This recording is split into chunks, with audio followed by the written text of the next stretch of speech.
Malen strikes early, Augsburg 0-1, Borussia Dortmund goals. 0-1 Malen 4 assist, Guirassy, 1-1, Claude Maurice 25, 2-1 Claude Maurice 50. The match exploded into life almost immediately, with Dortmund seizing the initiative in the fourth minute. Daniel Malen combined brilliantly with Serhou Guirassy on the edge of the area before unleashing a crisp, confident finish into the top corner, leaving Nedeljko Labrovic with no chance. The early goal seemed to galvanize the visitors, who dominated possession and looked to build on their advantage. Claude Maurice levels the score. As the half progressed, Augsburg gradually found their footing, with Marius Wolf and Frank Onyeka winning crucial tackles. Their persistence paid off in the 25th minute when Claude Maurice announced his arrival in spectacular fashion. The Frenchman, picked out by Wolf, received the ball and unleashed a powerful low drive from 30 yards out. The shot, while not the most powerful, was perfectly placed, nestling into the bottom corner past a diving Gregor Kobel. The equalizer energized the home side and their supporters, setting the stage for an enthralling contest.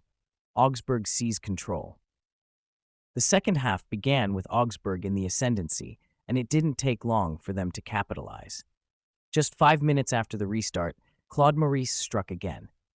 A well-worked move involving Elvis Rexbecaj set up the Frenchman, who showed remarkable composure to curl a delightful shot beyond Kobel and into the far corner. The goal sent the WWK arena into raptures and left Dortmund reeling.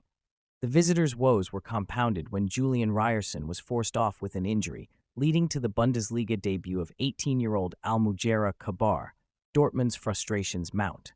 Despite dominating possession, Dortmund struggled to create clear-cut chances against a well-organized Augsburg defense. Jamie Gittens came closest to equalizing, but his effort from close range was expertly saved by Labrovic.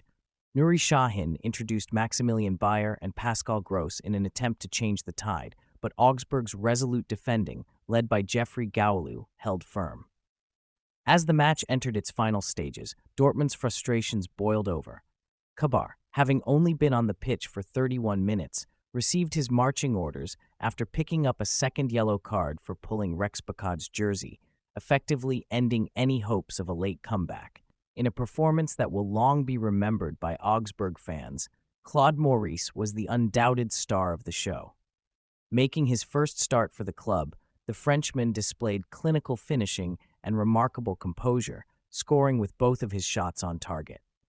His 2 goals, each showcasing different aspects of his skill set, were instrumental in turning the tide of the match.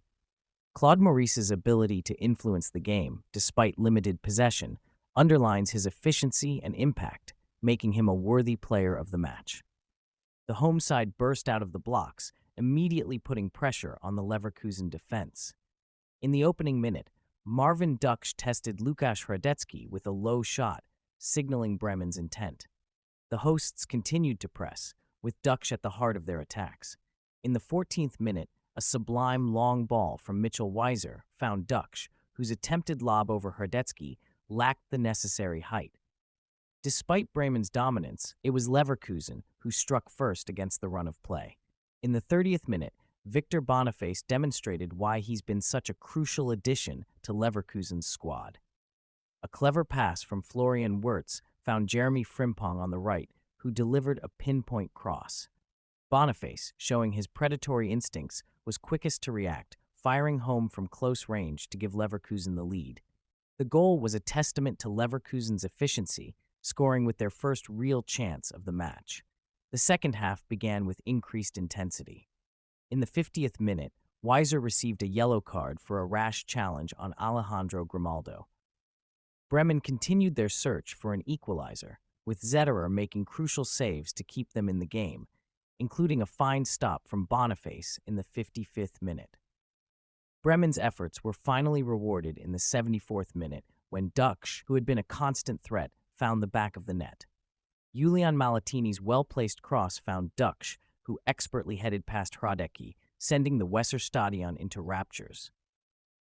However, Bremen's joy was short-lived as Leverkusen regained the lead just 3 minutes later through an unfortunate own goal by Felix Agu.